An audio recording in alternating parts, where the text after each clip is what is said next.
Bonjour à tous, bienvenue sur la chaîne. Aujourd'hui, petite vidéo particulière, puisque j'étais en train de travailler paisiblement, n'est-ce pas? Euh, voilà, sur des tâches diverses et variées, jusqu'à ce que monsieur le facteur arrive, voilà, par ici, et que vois-je? Mon colis qui arrive.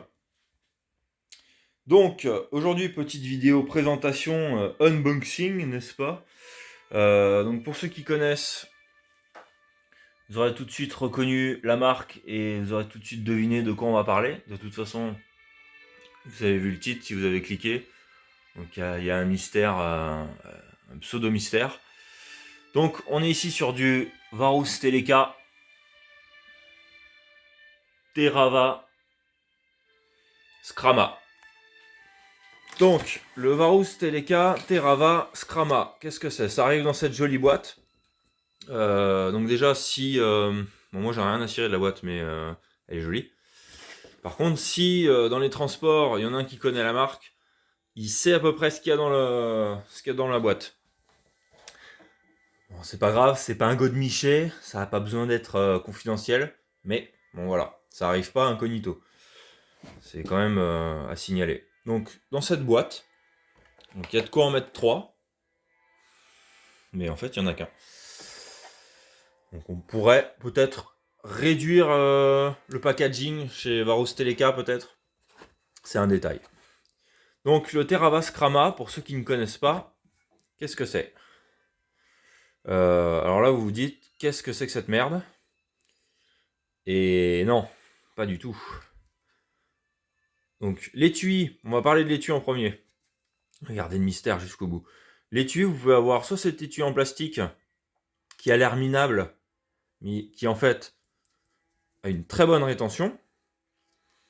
Vu la taille du machin, vous n'allez pas le porter à la ceinture. Enfin, vous faites ce que vous voulez, mais moi je vais pas porter ça à la ceinture, donc ça va dans un sac à dos.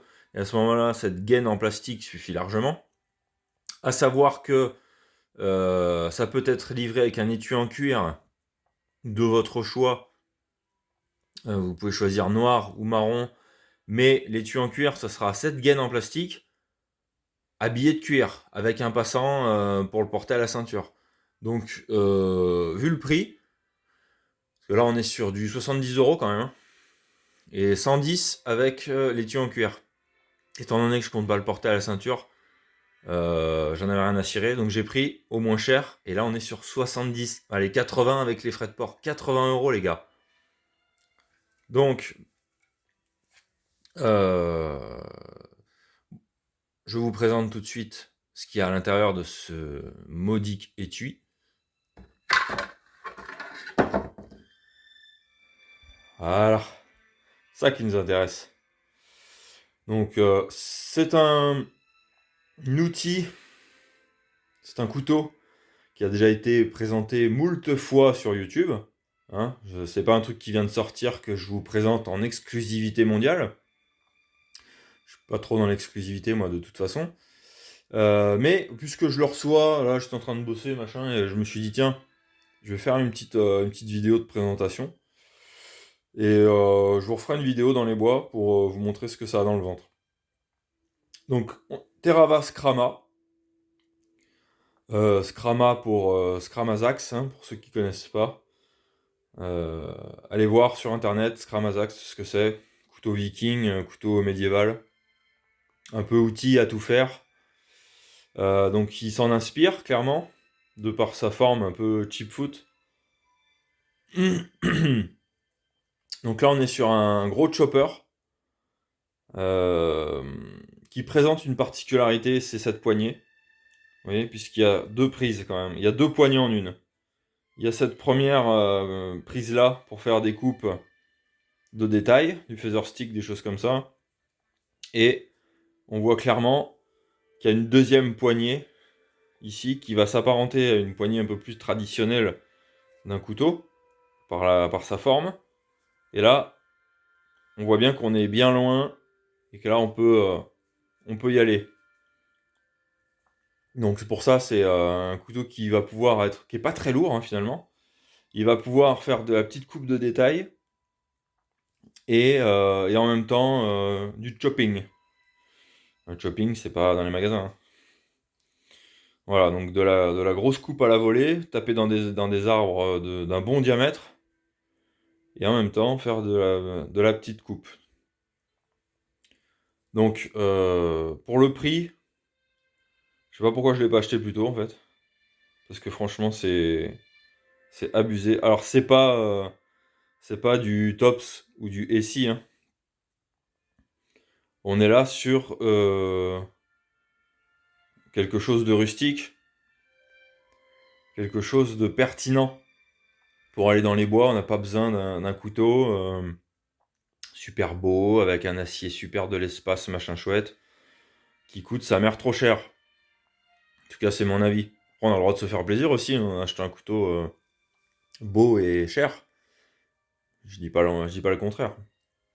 Là, on est sur du pragmatique, là. Là, on est sur quelque chose de robuste et d'efficace. Et pas fait pour être beau. Alors moi, je le trouve pas vilain. J'aime beaucoup ce côté Mad Max, mais bon, il y en a qui n'aimeront pas.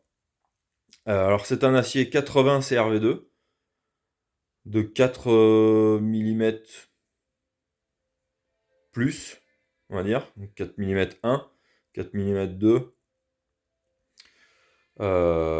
Et donc une longueur totale de 43 cm pour une lame de, je sais plus. Alors, je vous le mesure.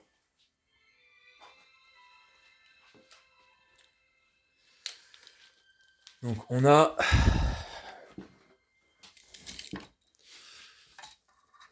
23 cm de tranchant.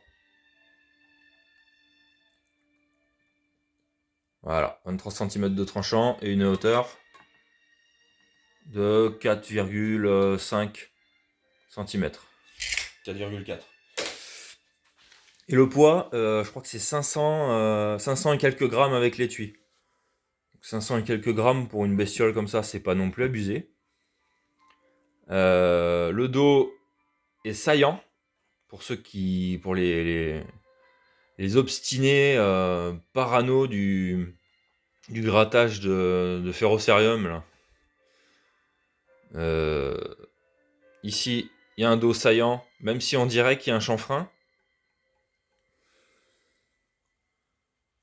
C'est saillant ici, donc ça peut gratter du ferrocérium, il n'y a pas de problème.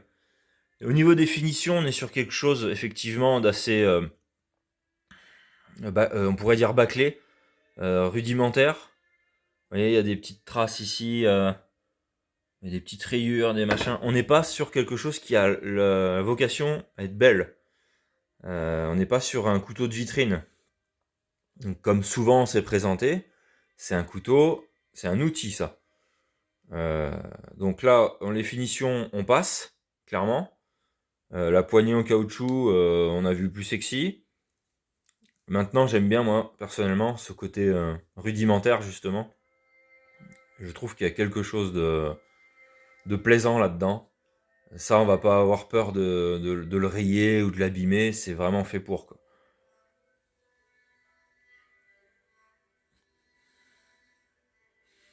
Si je vous le mets là, vous le verrez mieux. Désolé pour la lumière, hein, je suis dans l'atelier, j'ai pas une excellente lumière. Honte sur moi d'ailleurs, parce que pour travailler, c'est mieux d'avoir de la lumière.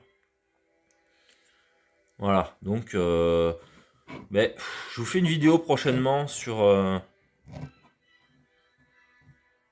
cet outil. Donc l'acier, vous voyez, il dépasse au bout là, donc c'est du pleine soie, mais on n'est pas sur une plate semelle. Comme du Folkniven par exemple, qui viendra englober l'acier avec une espèce de caoutchouc. On l'appelle comme on veut. Il y a plusieurs tailles. Du Scrama, il y en a deux.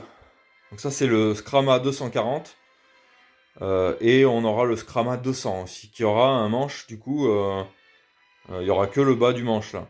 Il n'y aura pas cette partie-là pour se rapprocher. Vraiment, celui-là, c'est le plus grand.